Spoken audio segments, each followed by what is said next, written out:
Hello, hello. Welcome to Conversations That Matter. For those of you who don't know me quite yet, I'm Yorona Boster, certified speaker and communications coach, advanced certified life coach, speaker, author, and podcaster.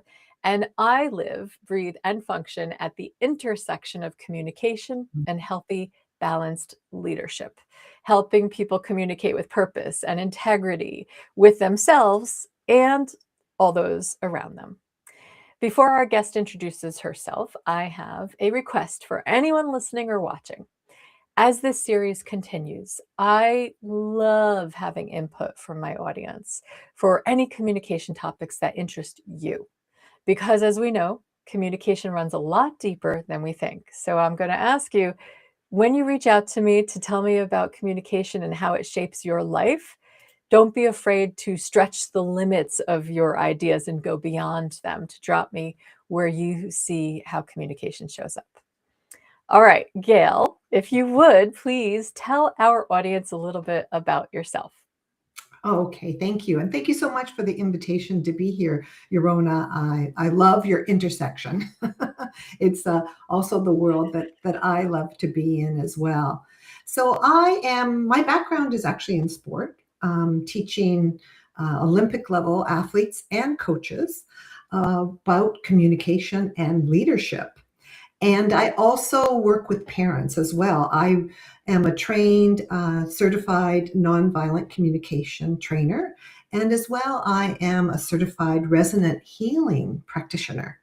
That's in addition to my background as prior, more in exercise physiology, et cetera. But I just had to get into this juicy world of human relationships and communication.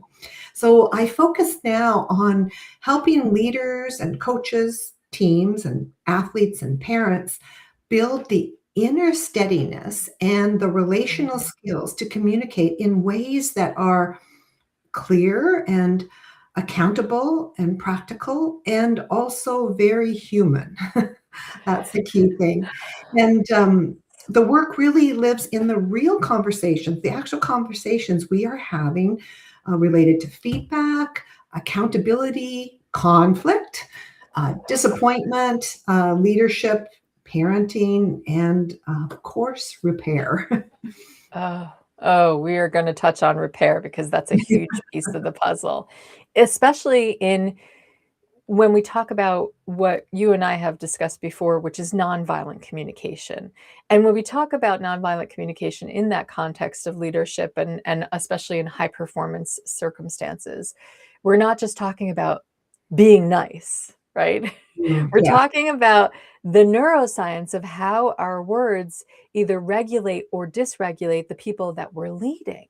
So I'm curious, Gail, from your perspective, what does nonviolent communication really actually mean for leaders who are operating at that very high level? And why does it matter for performance and culture? What a great question. What a great question to lead off with here. Yes, I mean, I love that let's just name it, because a lot of Name people it. think that nonviolent communication means, oh, you just have to be nice. And oh no, it's far, far more than that.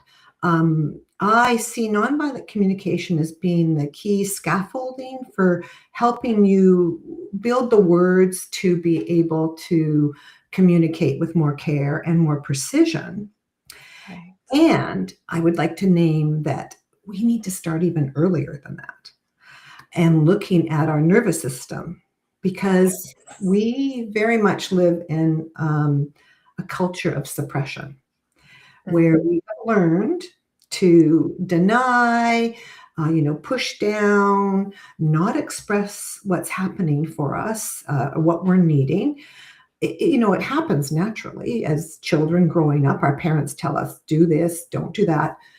You know, I came from the era of, children should be seen and not heard. Mm. So to learn about what your needs were or what mattered to you was, well, you're just a child.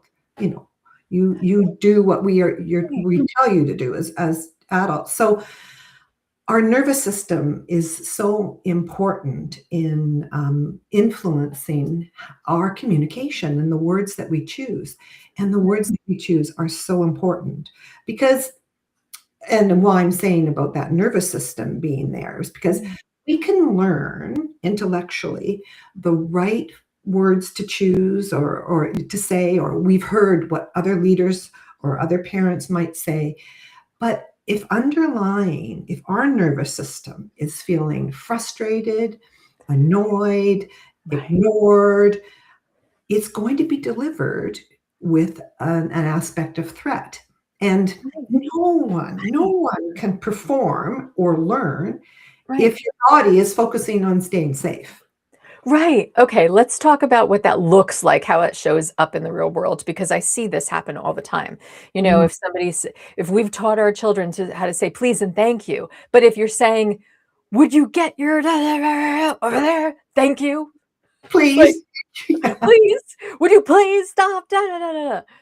You know, it's not what's happening is that we're reading the meaning behind the words and the words aren't meshing with the meaning. So of course our nervous system is going to go, "Oh, this person's angry." Why? Because we read nonverbal cues long before we ever actually understand the words to go with the verbal cues. So we as humans are very adept from from an infancy to hear the emotion behind the words first, to understand it, to receive it well before we actually receive the words that go with it. So if we're telling our child, you know, and I come from the era of, don't cry or I'll give you something to cry about. Oh, yeah, that's a good one too. That's a good one, right? Or oh, crying is useless. Things like that. You know, telling us, oh, okay, then that means that this thing that I'm experiencing, the feeling that's happening, that's causing a physiological response, and that physiological response is showing up as tears, but something is wrong with those tears. What they're saying is that the physiological response I'm having is wrong and needs to be suppressed too. Yeah. Which is the root of so many problems that come forward with our Yep. communication and even in our society. So you're talking about that physiological response. So maybe I'll just take a minute now Yeah, and let's talk about the brain in the palm of the hand. mm, There's this beautiful example by Dr. Daniel Siegel, and he talks about the brain in the palm of the hand. And it really, really helps for me and when I'm working with others to give a very simple explanation of what is happening physiologically. And when you understand the millions of years that is behind this, you can really get it that your intellectual brain cannot outthink what is already been established. So if we put our arm up like this, I'll just move yes, over a bit, and I'm we've gonna got watch you. our forearm here, representing our brainstem, which is, our spine and our back, and our elbow can be our pelvis, and it comes up here to our wrist, which can be our neck, where our head goes back and forth. Mhm. So this part, our brainstem here, is 500 million years old. 500 Mm. million. And then if we put our thumb across the palm of our hand, this represents our limbic system, where our amygdala is and our hippocampus is. This is 300 million years old. And then if we take our fingers and we curve them over, this represents our prefrontal cortex, our special brain that we have as humans, being the largest prefrontal cortex. And this is only 64,000 years old. Wow. Yeah, so the difference is huge. And Yeah. so with this part of our brain, you can kind of see, like when you see pictures of the brain, it kind of looks like a brain. I think it's pretty awesome. And this is our executive functioning brain that's gathering the words, that's gathering the instructions of how we want to communicate or to Okay. others. But this amygdala that's here, it is known as the smoke detector. Like our house, our smoke detector that is always constantly surveying if we're safe or not. In Yeah. fractions, milliseconds, it's doing that up to 100 times in a second. Wow. And so if it has a detection that, oh, this person is not safe to be with, or this situation isn't safe, Right. what happens is your lid flips. I mean, it doesn't totally disconnect, but in a way, we don't have our neurons connecting and keeping it calm anymore. So what ends up running the show is this 500 and 300 million year part of our brain that's evolved over these centuries and thousands of years to keep us safe. And so we don't have any executive decision making happening, no executive functioning happening. So we're saying things like, you're an idiot. Why did you do that? You always do that. And why aren't you learning, etc., which then flips the other person. So you have two people Right. running with their smoke detectors instead of an executive functioning brain. So, Right. and then just speaking on what you mentioned before, Yorona, as babies, we come into the world, we don't have language yet. So Right. we are hugely relational. And so Yeah. we are learning so much by observation and feeling. Exactly. So if Yeah. we're sensing that this person is saying one thing, but it feels differently, we're Yeah. learning to shut those feelings down, to shut down whatever we're needing and wanting in order to try to fit what this other person is needing from us, or whatever to fit. So this other person is Right. safe, so we can start to feel safe. And it's a very reactive situation, and reactivity tends to get externalized. So what we're also not doing is speaking to ourselves. When our Oh, lid is flipped, we're no longer in communication with ourselves to say, yeah. "Oh, yeah, I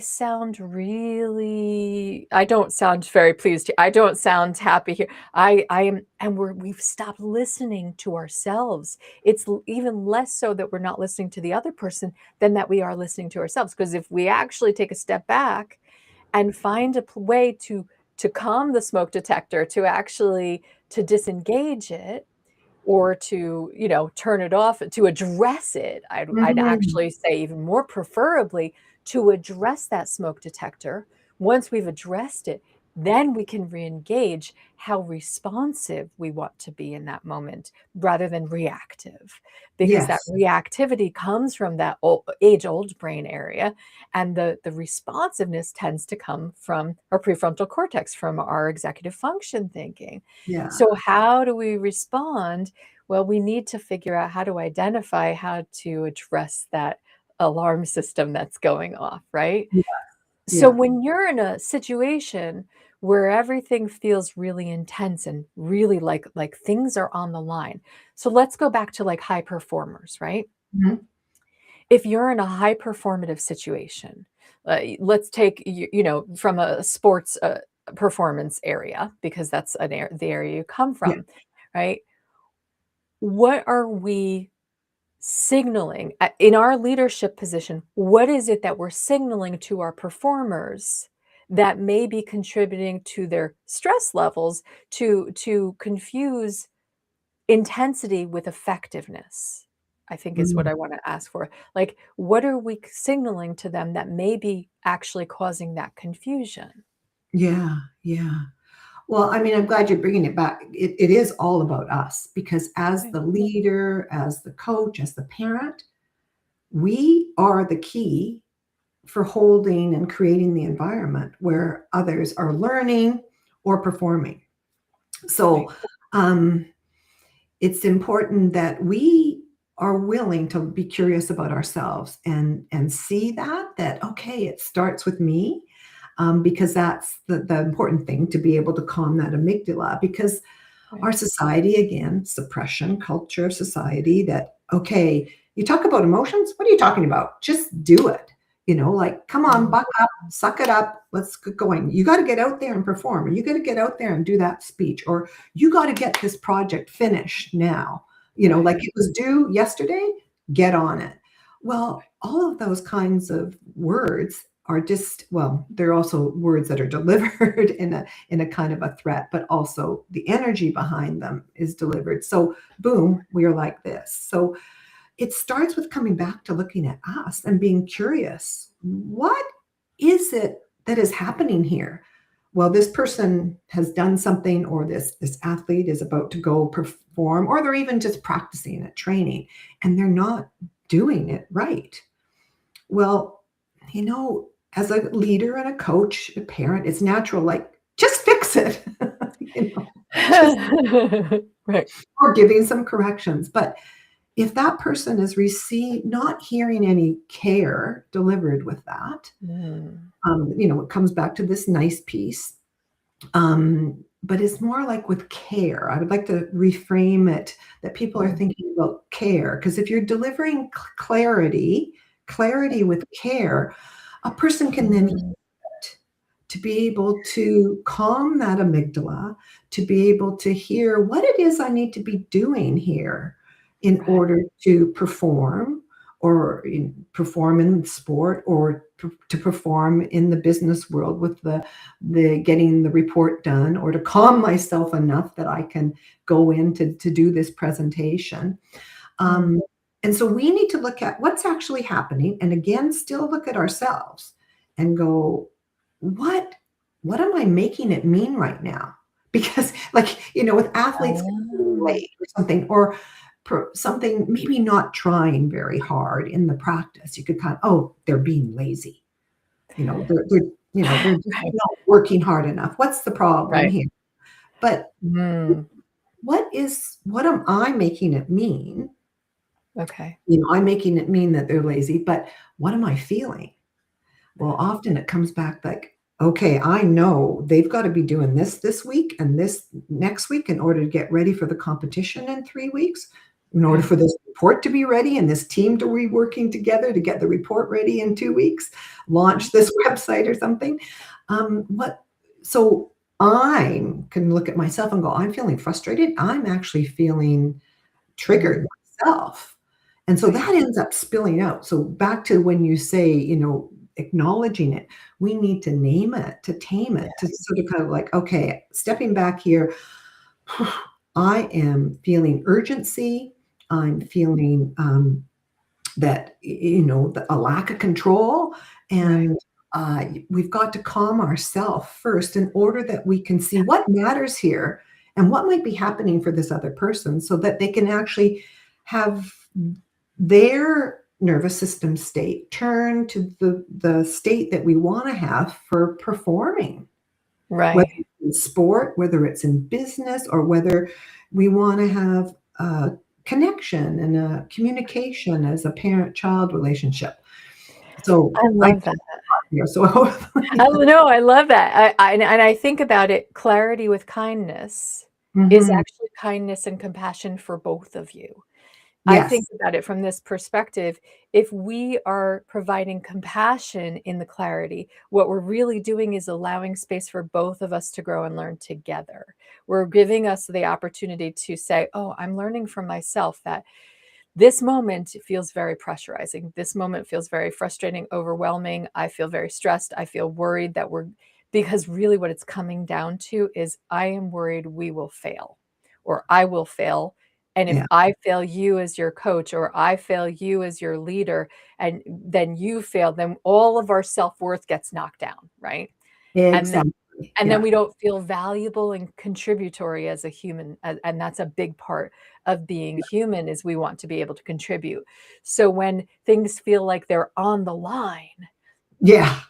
it feels like this magnified thing where we're either going to win or lose, Mhm. rather than seeing the bigger picture that we can all handle it, even if we lose this circumstance, like, even if we lose getting this client, even if we're doing the best that we can with what we have. So to come pull it back to clarity, to pull it back to a place where, okay, I need to meet this pressure with compassion for what we're Mhm. all feeling here.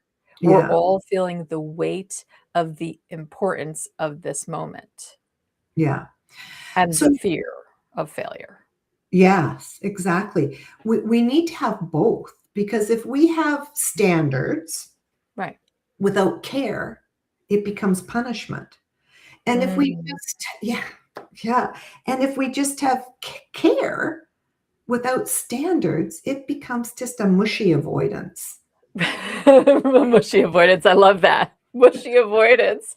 You know, what we're avoiding is the discomfort of growth, Exactly. Yeah. right? Because humans, and I think you and I were talking about this earlier, you know, humans we are geared towards getting really comfortable in pattern recognition. The brain is most comfortable in steady, secure reliability in places where, oh, okay, I can identify this is the pattern that's coming, this is the pattern. That tells us I'm safe because I've identified this pattern, so I know what's coming next. Yeah. Where we feel most discomforted is when we're in a place where we don't know what's coming next, because that pings our safety and our survival instinct, Yeah, right?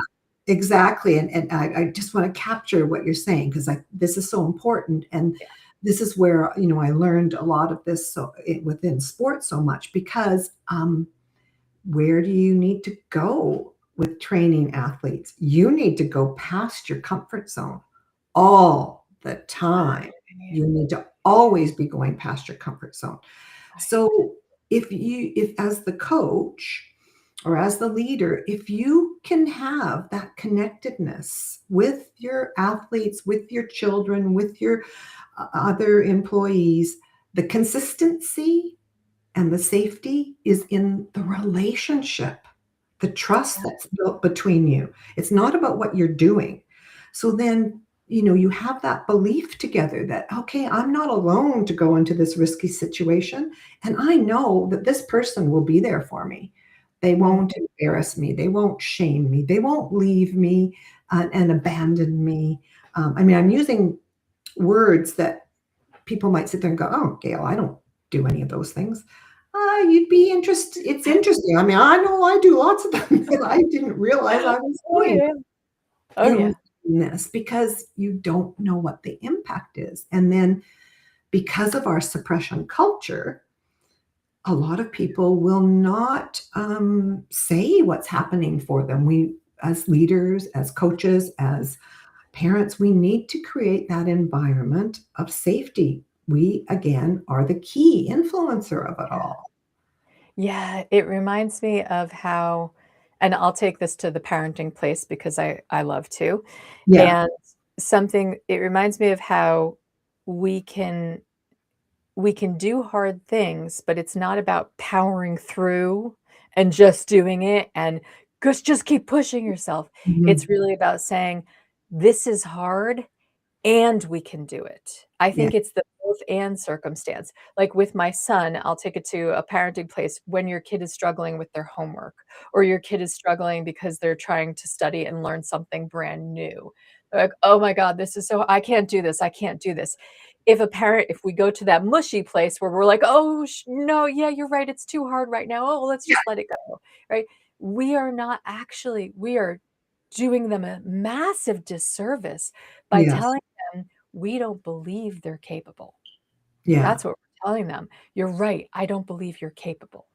But if exactly. we say, "Yes, you're right, this is hard, you're learning something new, you're trying something new, absolutely, that's gonna be hard, and I believe you can learn this, and I'm gonna be here with you." What it does is it moves us from away from pressure and moves us back into being present with the people we are there to support. Whether Yeah, that's you're a coach, whether you're a leader, whether you're a parent, you are whatever role you are there in a support mechanism, and support means that you've created a temporary scaffolding for them until they get to that place where they can, and I talk about this a little bit in my book too, scaffolding is not a thing that is permanent, right? yeah, We're not creating a support structure that will always be there. We're creating a temporary support to help them climb and get to the next stage, and once they've achieved that, we can remove that scaffolding, and then where they need the next scaffolding, we'll work with them to get there too. It's yeah, a constant elevation process. It's a constant growth and learning process. But the hardest part when we come back to nonviolent communication is the part in us that goes, gosh, they should have this by now. Yeah. Can we talk about that a little bit?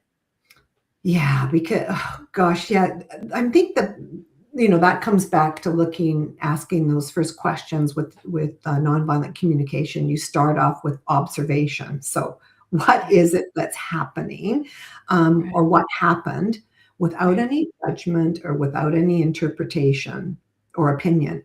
So, that's when you want to look at, okay, what story am I making of this? right, And right. then looking at, okay, well, what am I feeling here? And again, you could be having the sense of, oh, well, they've had so this time, they should be having it now. But what we don't question and don't look at is what's happening for that other person. Like, we Right. want to look beyond the behavior because, again, with our suppression culture, so much Yes. of our behavior is either, well, we know about fight or flight, Hmm. freeze where we shut down, and then the fight is, well, defensiveness, getting angry. That one's common. Or with the flight, with withdrawing. But there's also another one that's fawning, Right. which There's is yeah. just saying whatever you need to say, and you're not thinking about it consciously, just Right. to keep the peace. And just to have an illustration, I'd been working with a young athlete recently who had a coach that was yelling and demanding Right. and getting very, very stressed because a competition was coming up. And what they didn't realize was they were just shutting down the athletes all the time, so that they Mm. had absolutely no learning happening whatsoever. So I was, working with this young athlete. They were only 13, so that's pretty young. And at times I was wondering, okay, how much is this, helping with transition? I did get a report back from the parents that it really helped because there wasn't a complete meltdown and a breakdown, and wanting to quit, but yet not wanting to quit because this athlete had just been listening, well, appearing to the coach that they were listening, but there was no Mm. way they were listening. Their Right. system was like this. Right. Yeah, and what a difference it would have made if the coach had said something like, "Hey, I noticed that this is, the 3rd time we're still not getting this. Let's talk about what's happening here, and is there a part you don't understand? Do we need to break it down more?" Right. And, at the time, it might feel like, "Oh my god, I don't have time to do this." That would Right. take up too much time. We just gotta do it again and again, again, that pressure Mm. to perform. But you were talking to people that were like this, and it wasn't the learning's not gonna happen, and Oh, the yeah. performance isn't gonna happen anyways. But Right. that's what the cycle that happens. And I'm not entirely Right. sure if I ended up answering your No, question. no, I think you did because what you're talking about is right, is like pushing, "Oh, I just have to be more intense about this. I just have to push this a little further. I just have to keep hounding on this thing." But it's not effective to be hounding on something. What's effective is actually taking that step backwards and Yeah, saying, because if you keep hitting a wall, eventually you have to wonder, why is this wall here in the first place? If I just keep smashing at it, it's not going to do anything. It's just going to like maybe one day it'll crumble, but guess what? It won't be able to rebuild itself. You need to peek yeah, behind the wall and figure out what's happening that this wall is here. And that's where effectiveness, I think, comes in. When we're talking about a place from, nonviolent communication, like you said, we're talking about getting to a place of curiosity, trying to understand what is it that's not effectively, what's not working here? What is not working here? yeah, That's what we're really leaning into. Let's try to figure out what is not working here. Let's remove those obstacles that are not working, that are not conducive to getting you past this block that you're having. yeah, And that requires time. And I'm going to tell somebody, so I had a wonderful conversation this morning and I realized something. In this age and stage that we're in, humans are trying to work faster and faster and faster than ever mhm, before. We're trying to just do things at a snap because we've created these tools that work faster than us. We've forgotten that the reason we created them was to augment our lives, not to actually try to become the tools. Yes. We've never been meant to be that. Humans work a lot slower than the tools we've created, right? Imagine trying to hammer in a nail with your hand. We Mm, created a hammer because we realized it was not effective to have to smash at a nail with our hands. It doesn't mean we become the hammer. mhm, It means we mhm, utilize the hammer. And in this day and age, when I take a look at what we're doing to ourselves, we are trying to assimilate humans to move as fast as the tools we've created. And that is not purposeful. That is not helpful to us as human beings. So when I say take a step back, I believe communication comes from a place of let's take a step back because the way I'm communicating here is clearly not getting through. There's a block in place. In order to make any progress forward, we have to take a step back and look at the bigger picture. We have to get curious about it, and it means slowing it down. mhm. And a Yeah, lot of parents, coaches, and leaders don't want to slow down. Why? Because they're afraid that if they slow down, they'll never catch back up again. yeah, But the it's, reality is when we slow it down and we take a step back and get an opportunity to see the bigger picture with the people we're leading, we actually become so much more effective that we then speed up on the later end. We actually have the ability to go faster later yeah. because we've started from a place that's a lot more effective in the earlier stages. Right, because what we do when we slow down, we get to have an understanding of the core of what is really driving everyone's behavior. And unless we slow down enough to see that and then be able to look at making some choices about it, we have what we've been suppressing Yeah. still operating with us. And it's like sometimes I kind of I like to think about it as a beach ball. I think most of us either in a pool or in a lake or in the ocean have played with a ball. And when it's fun as a kid, Right. you try to push it down and keep it under the water. And one, it's hard work to do it. Yes. Hard work for us to keep our emotions under. And you second, you have to keep it going, because what happens when eventually you can't hold it down any longer?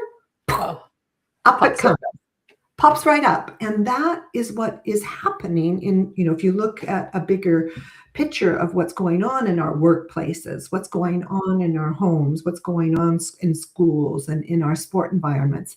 All of a sudden, boom, that's coming up. And so it's important that we're looking at what is happening as humans, because we're losing a lot of what makes Mhm. us uniquely human, which is our relationships. We are hardwired to be in social connection. So Yeah. with our suppression culture that is negating what our emotions, what we're feeling, what we're needing, Yeah. we're being driven to try to get that somewhere. And each place we go to, Right. the well is dry. Right. So it doesn't surprise me that we see more stats coming out about loneliness, more stats coming out about depression, And more disconnection. yeah, Oh, and so yeah, much. Yeah. yeah, And people who are so overwhelmed with what they have to do that they're not doing anything at all. yeah, Because again, I go back to they feel like they have to catch up with everything. If you're in a constant state of trying to run fast, eventually you're gonna hit a wall. yeah. One of my most I recently came up with this. You know that horrible I'm just gonna call it out. Horrible saying, "Move fast and break things." Oh, I yes. wanna change that to move slow and create things. Oh, I love that. Yeah, Because we can create something sustainable when we move slowly with more methodical purpose than when we try to move fast and we end up breaking things in our way because guess what?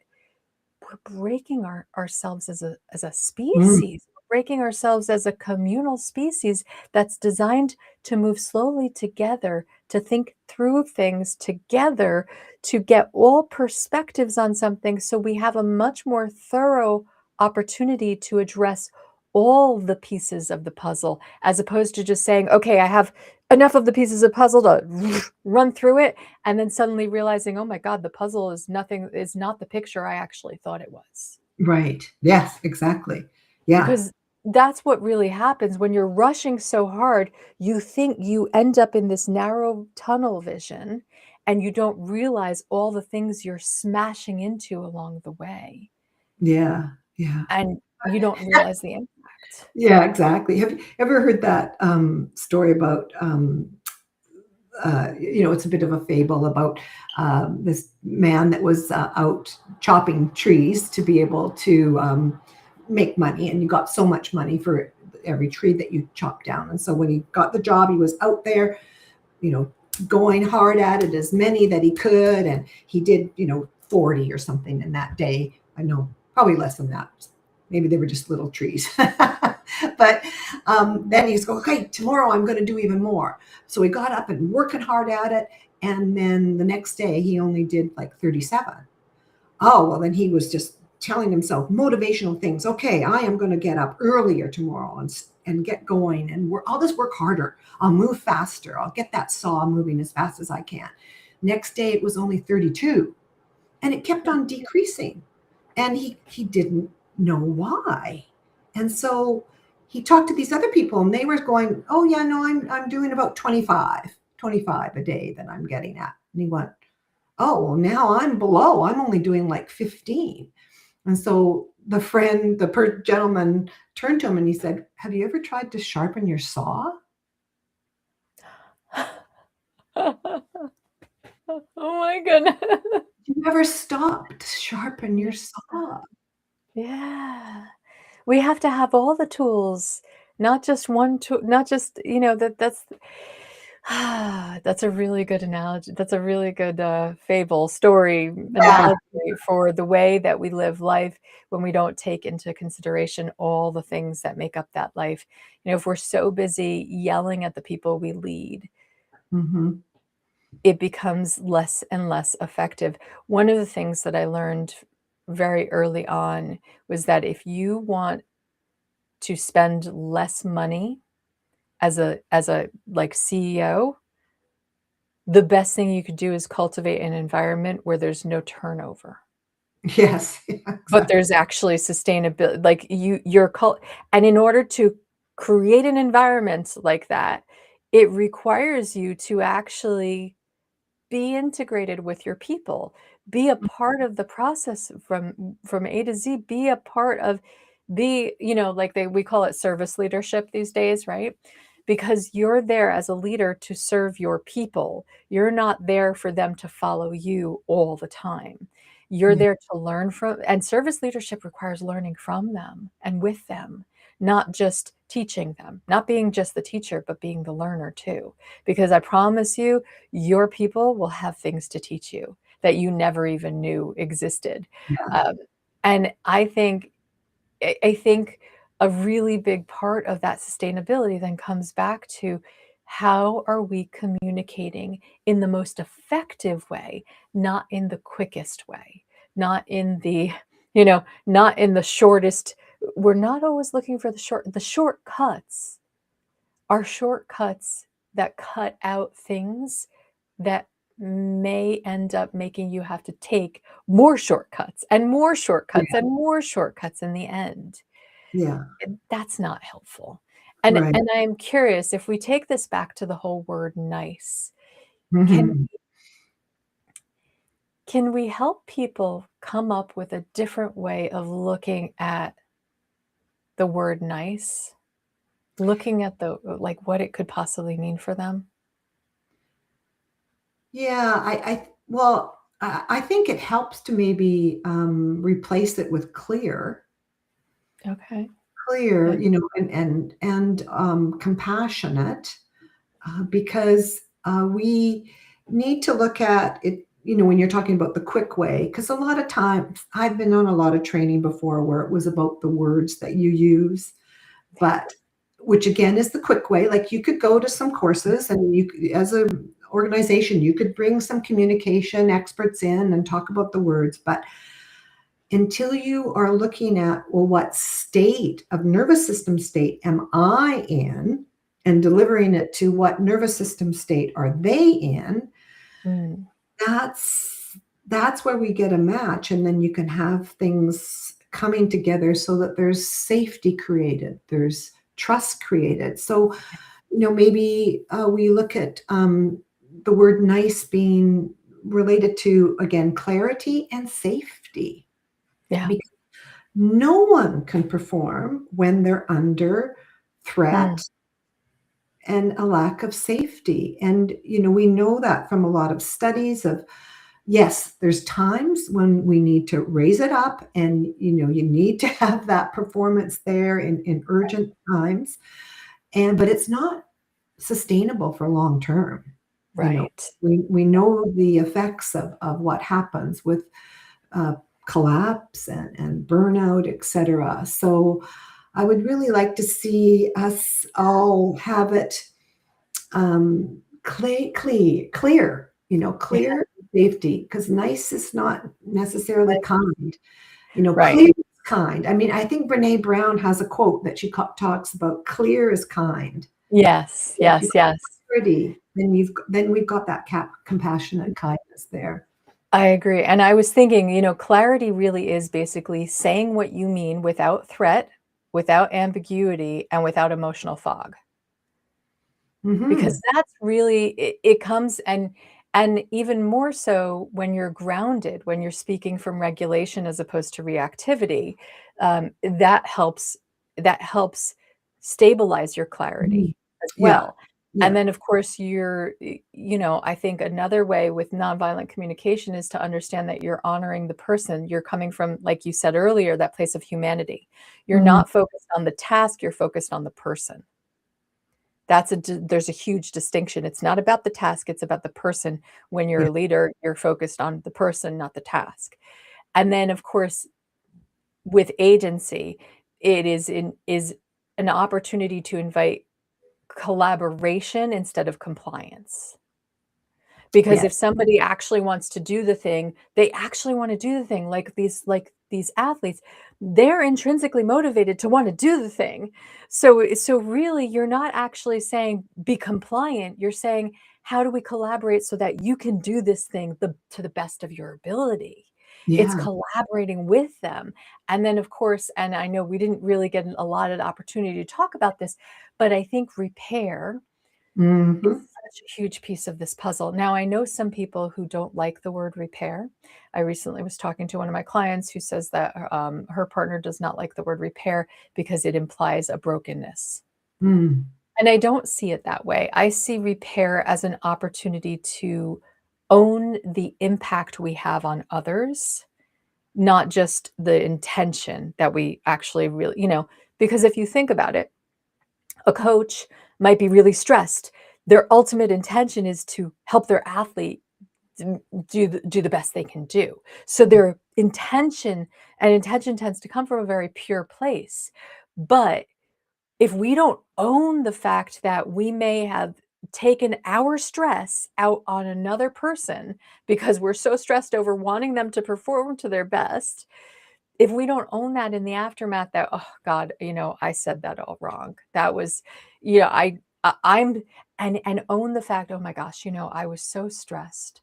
I was so worried about you not, about your performance. Like, I want the best for you.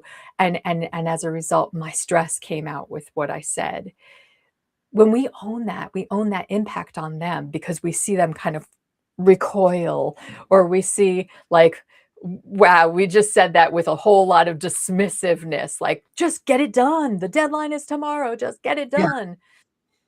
And then we later on go back to them and say, "Oh, I want us to succeed with this client. I want us to like land this client. And I realized that I yelled at you from a place of stress over my worry and fears that we weren't going to land this client. And that was not my intention. I wanted Mhm. you to, I wanted to make sure that we were going to be ready and most successful in doing this thing that we were doing together."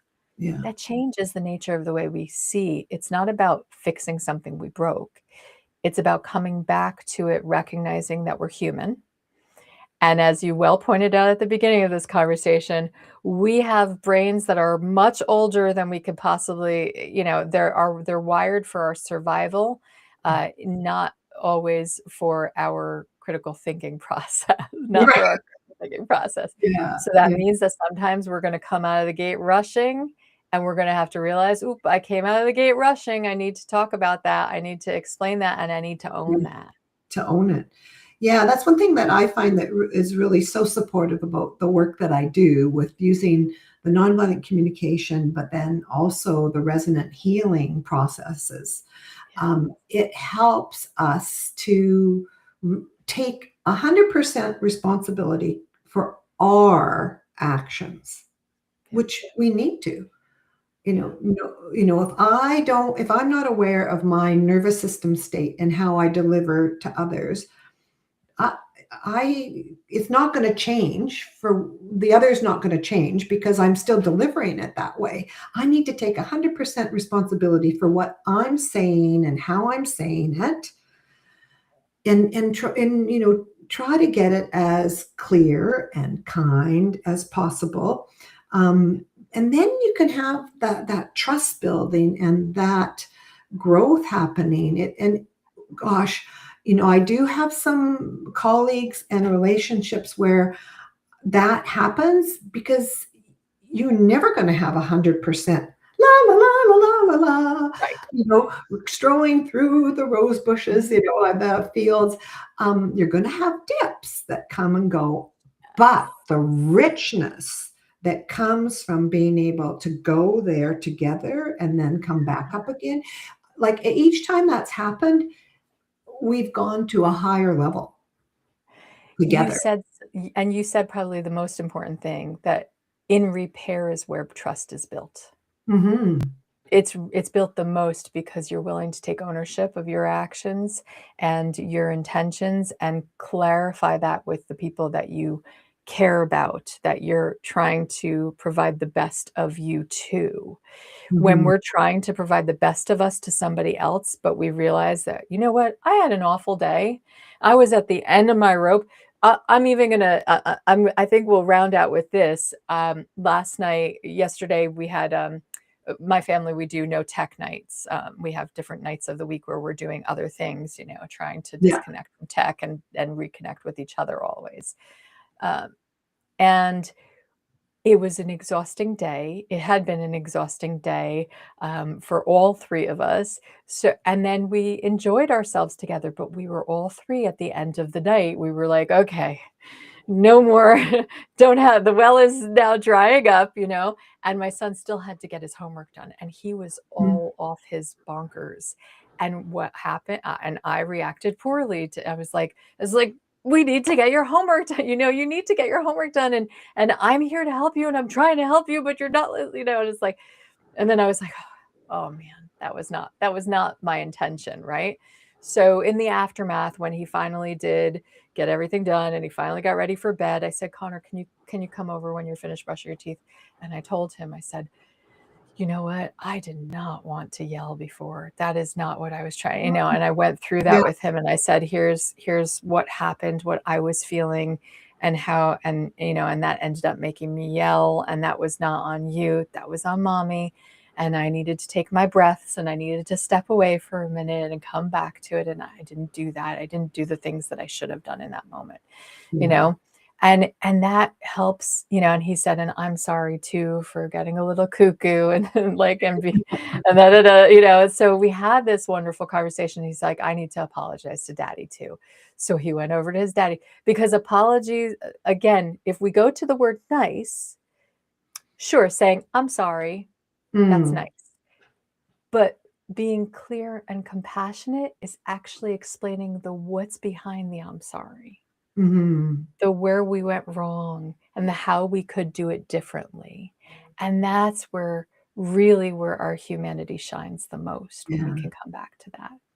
Yeah, exactly. Well, I love that what you did with your son Connor, and how amazing that he was able to come and to each of you and apologize. And I had that same experience with some athletes that I'm working with. And I think, their parents were quite surprised Mm, to receive it, but gratefully surprised. But I'm kind of going, wow, that's amazing to have young ones being comfortable, feeling safe enough. They can take ownership and then give an apology. And then that's where it's so important that the receiver also goes, oh my, like recognizes it and says, wow, thank you so much. And I get it. We're yeah, human. That yeah, happens. And, doesn't say, oh, well, it's about time, yeah, that was really not a good idea. right. Right. I So, love it. I love this. This has been wonderful. I hope that people have gotten an opportunity to understand the deeper mm, spaces and places we go to when it comes to really effective nonviolent communication, what that really means at the heart of it, both for on the leadership side and on the receiver side, and on the everywhere in between, because what we're really trying to do is build a world where we all take ownership and lead from a place of understanding, a place of mm, humanity, a place of compassion, a place of clarity. And it sounds like you had a couple of athletes who understood that they could also be the example they want to see. yeah, yeah, And that is yeah. beautiful. So beautiful. And because it starts, start with us because we're the only people that we can change is us. Exactly. But Right. it is Right. amazing how it starts to trickle out when we get more grounded with ourselves, more understanding Yeah. with ourselves, more compassionate with ourselves, Mhm. and we're starting to come from a different nervous system state. It does start to reach out to others. It's beautiful. It really, really is. Thank you so much for this incredible conversation, Gail. We could probably talk for ages. We We're going to could. let everybody go now. I mean, we can go on and on about this. If anybody wants us to go on about it again, we will talk about doing that. Yeah. This is a really great place and space, and I hope that everybody has had an opportunity to just dive a little deeper. And I want to encourage people to have these kinds of conversations. Have Mm. the kind of conversations that get a little bit messy, actually a whole lot messy. A whole lot a whole lot messy. Feel quite uncomfortable at times. Yes, Yeah. because as I love to say, in the discomfort is where the growth happens the most. Yeah. So, on that note, thank you again for being here, Gail, and I hope everybody has a joyous, wonderful weekend ahead and find some space to have conversations that matter for you. Thank you, Yorona. Thank you for having me. It was a pleasure.